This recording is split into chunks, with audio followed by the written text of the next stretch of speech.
Mesdames, Messieurs, bonsoir, ravi de vous retrouver dans ce principal rendez-vous de l'information. Voici tout de suite les titres de l'actualité. Le chef de l'État a reçu aujourd'hui le ministre yéménite des Affaires étrangères en séjour de travail à Djibouti dans le cadre de la tenue de la 6e session de la commission ministérielle mixte djibouto-yéménite qui se clôture demain. Et 10 millions de personnes, soit plus d'un quart de la population en Ukraine, ont désormais fui leur foyer en raison de la guerre dévastatrice menée par la Russie. C'est ce qu'a déclaré hier le haut-commissaire des Nations Unies pour les réfugiés. Le président de la République, Ismaël Omar Guelleh, a reçu aujourd'hui le ministre yéménite des Affaires étrangères et des expatriés, Dr Ahmed Awad Ben Moubarak, en séjour de travail à Djibouti. Eh bien, dans le cadre de la tenue de la 6e session de la commission ministérielle mixte djibouto-yéménite, l'audience entre le président Guelleh et les chefs de la diplomatie yéménite servit de cadre à l'évocation de l'état des relations de fraternité, d'amitié et de coopération entre les deux pays et les deux peuples frères, aux liens anciens tissés par le fil de l'histoire, de la culture et de la proximité géographique. Les discussions ont ensuite porté sur l'évolution de la situation politique du Yémen, théâtre depuis plusieurs années, on le rappelle, d'un conflit fratricide opposant l'autorité légalement établie de ce pays à des forces rebelles.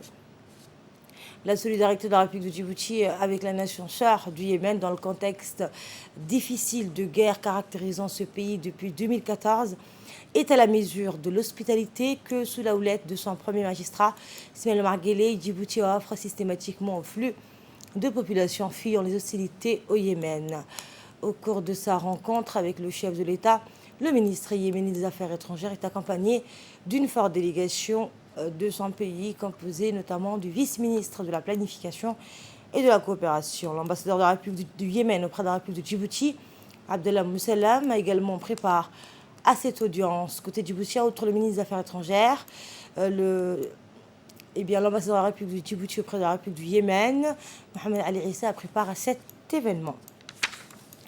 Le Premier ministre Abdel Rad El-Kamel Mohamed a reçu l'ambassadeur de la Palestine et doyen du corps diplomatique à Djibouti, Kamel Abdallah Ghazaz. Le Premier ministre a loué les nobles services que l'ambassadeur palestinien a effectués à Djibouti depuis sa venue. L'ambassadeur de la Palestine a été décoré, vous le voyez à l'image, par le Premier ministre de la médaille d'officier de l'Ordre national du 27 juin en guise de reconnaissance pour son travail accompli. Pour sa part, l'ambassadeur palestinien a vivement remercié le Premier ministre Abdel Rad El-Kamel Mohamed et s'est dit très honoré d'avoir été décoré par le gouvernement djiboutien en guise de reconnaissance. Toujours à la primature, cette fois, le Premier ministre a reçu dans l'après-midi d'hier une forte délégation conduite par le président de la Fédération de la natation, le Koweïtien Hussein Al-Moussalam, accompagné par le président de la Confédération africaine, celui de la zone et du directeur exécutif de la FINA, ainsi que 2 champions olympiques. Cette forte délégation a été introduite à la primature par le secrétaire d'État au sport, Hassan Mohamed Kamel, et des responsables de son département. Les discussions ont porté sur les réalisations louables de la Fédération djiboutienne de natation ces dernières années et sur les perspectives d'organiser des événements internationaux sur le territoire djiboutien. La présidente du comité olympique, Acha Galad, a pris part à l'entrevue.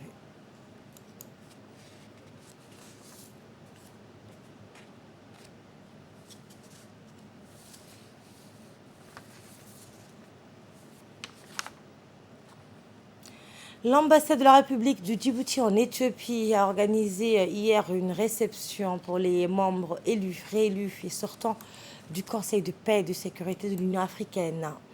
C'est en début de soirée que les diplomates africains et des pays partenaires ont commencé à affluer à l'ambassade de Djibouti où ils ont été reçus par l'ambassade Abdi Mahmoud Haïbé.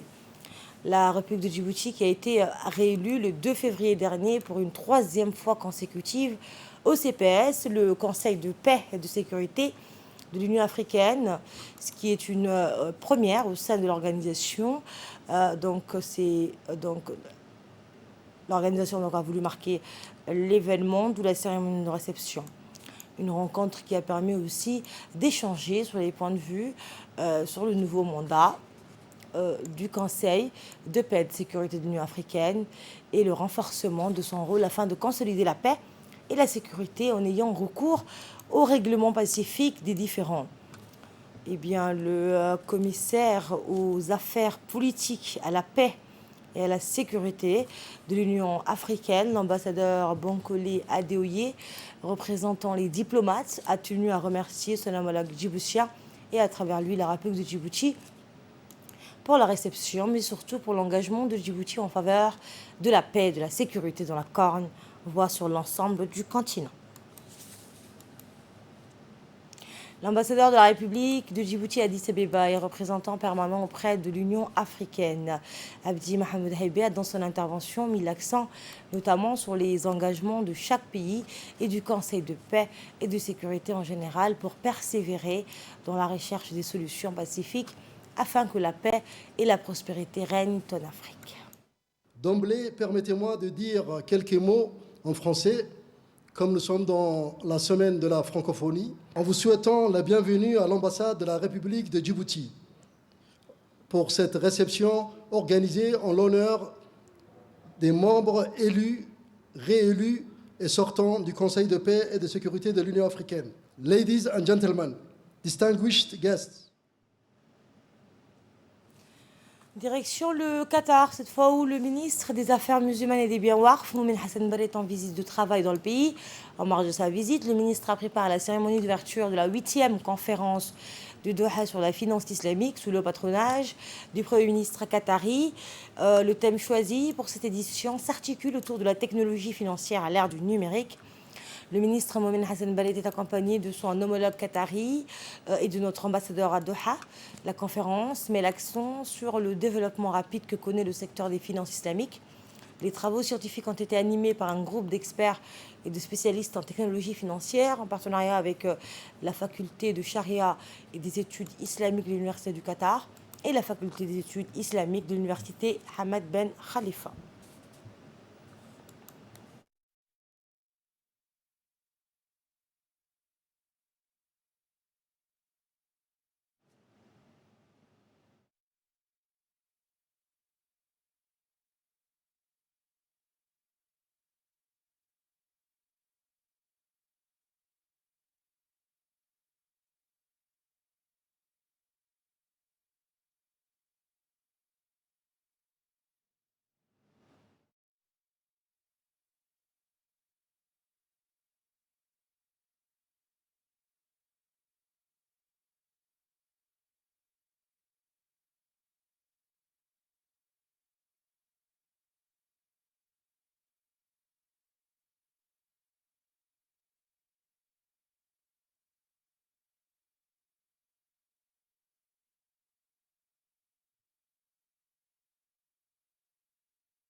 La délégation conduite par le ministre s'est rendue donc au centre culturel islamique Fanar où elle a eu d'amples explications sur les diverses missions du centre. Eh bien, ce centre est connu par les activités religieuses, éducatives et sociales. Il organise des événements culturels et dispose d'une bibliothèque contenant des livres et des guides pédagogiques dans différentes langues, menant des recherches et des études qui contribuent à diffuser le message de l'islam. Dans le cadre de la semaine de la fête de la lecture, l'Union nationale des femmes djiboutiennes, l'UNFD, en collaboration avec l'école de Balbala 9, a organisé un concours défi lecture qui a opposé l'école de Balbala 9 à celle de Balbala 10.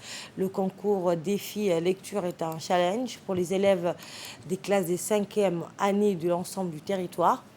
La compétition se déroule d'abord au niveau de chaque circonscription pour sélectionner la meilleure école qui affronte ensuite, au cours de la seconde phase, les meilleures écoles de chaque circonscription. Bref, il s'agit d'un événement culturel important qui s'inscrit dans le cadre de la promotion du livre en développant chez les élèves le goût de la lecture à travers la lecture de 5 recueils des contes sur lesquels porte les questions. Après les épreuves, des cadeaux ont été distribués aux élèves des écoles, donc composant des livres et des sacs. Et une photo de famille a été prise à la dernière.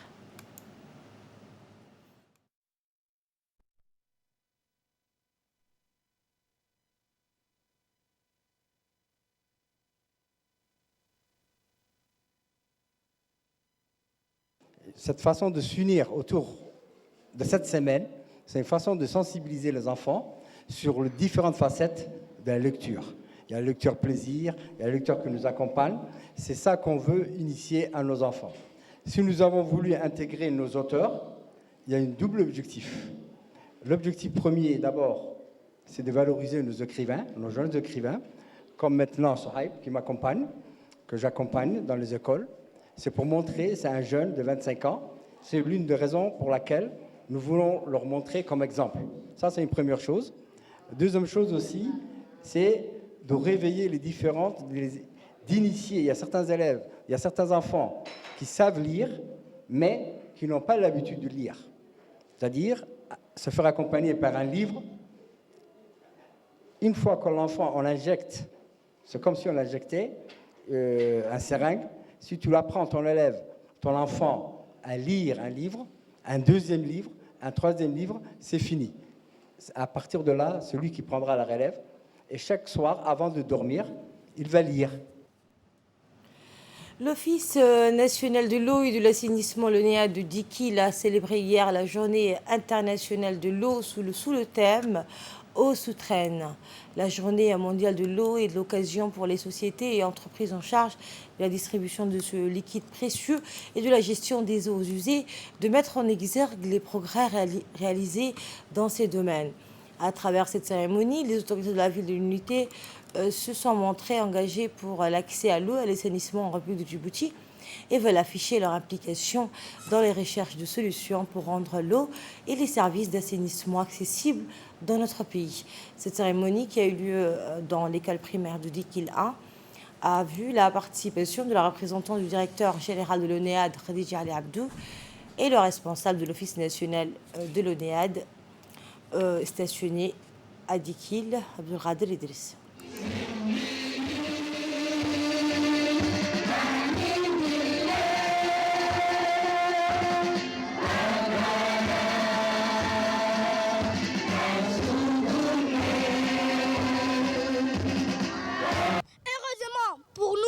La plus grande partie de la Terre est recouverte d'eau. C'est pour cela que nous l'appelons la planète bleue. Les rayons du soleil chauffent la surface des océans. Je suis le soleil. Grâce à mes rayons, je surchauffe la surface des océans et des mers. Sous l'effet de la chaleur, l'eau s'évapore en fine gouttelette dans le ciel, puis se regroupe pour former des nuages. Je suis les nuages, je transporte au moins des milliers de gouttelettes d'eau.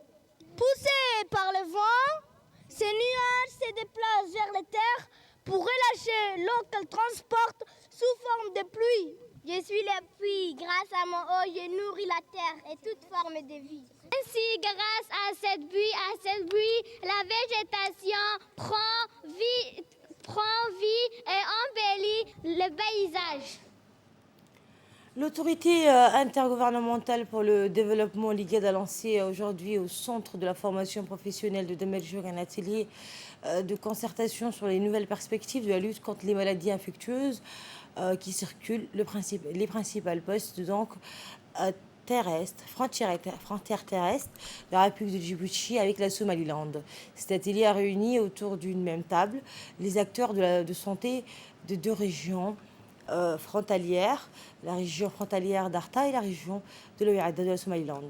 Cette initiative permettra non seulement de mieux s'approprier la riposte contre les maladies infectieuses, notamment la tuberculose, mais aussi va permettre également d'instaurer une meilleure coordination et de coopérer entre les autorités sanitaires.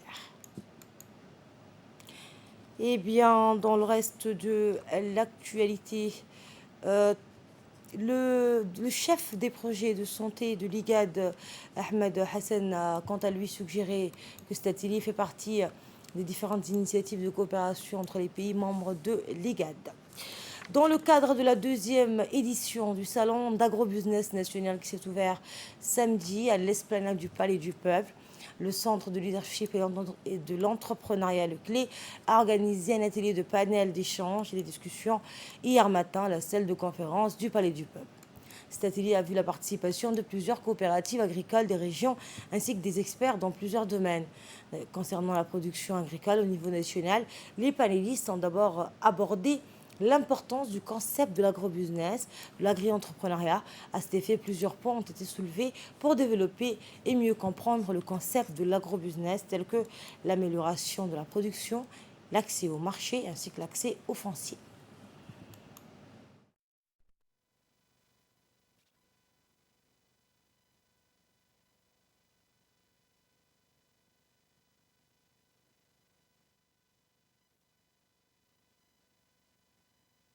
Ce salon avait pour objectif de faire se rencontrer l'offre et la demande. Donc nous avons mobilisé 30 coopératives de tout le pays afin qu'ils puissent venir exposer leur production et afin que les particuliers, mais aussi les restaurateurs, les hôtels, les bases militaires, l'état-major, que tous les gros acheteurs puissent venir voir la diversité et la qualité des produits, des fruits et légumes djiboutiens. 10 millions de personnes, soit plus d'un quart de la population en Ukraine, ont désormais fui leur foyer en raison de la guerre dévastatrice menée par la Russie. C'est ce qu'a déclaré dimanche le haut-commissaire des Nations Unies pour les réfugiés Filippo Grandi. Céline Schmidt, porte-parole du haut-commissariat de l'ONU pour les réfugiés, a estimé à 3,4 millions le nombre de réfugiés ukrainiens dans les pays voisins. La Pologne, a-t-elle dit, a dépassé le chiffre de 2 millions de réfugiés ukrainiens. D'autres pays frontaliers à l'Ukraine accueillent massivement des réfugiés à l'instar de la Hongrie, la Roumanie, la Slovaquie et la Moldavie. Et le FC Barcelone a largement dominé le Real Madrid hier soir en 29e journée de Liga. Le Barça, désormais 3e du classement, a porté un coup dur aux Madrilènes qui jusqu'ici réussissaient une saison parfaite. Le FC Barcelone est de retour après 5 classicos perdus de suite. Le Barça a étrillé le Real Madrid 4-0 pour la 29e journée de Liga et remonte à la 3e place du classement à égalité avec l'Atlético Madrid. Et c'est tout pour cette édition. Merci à vous de l'avoir suivi.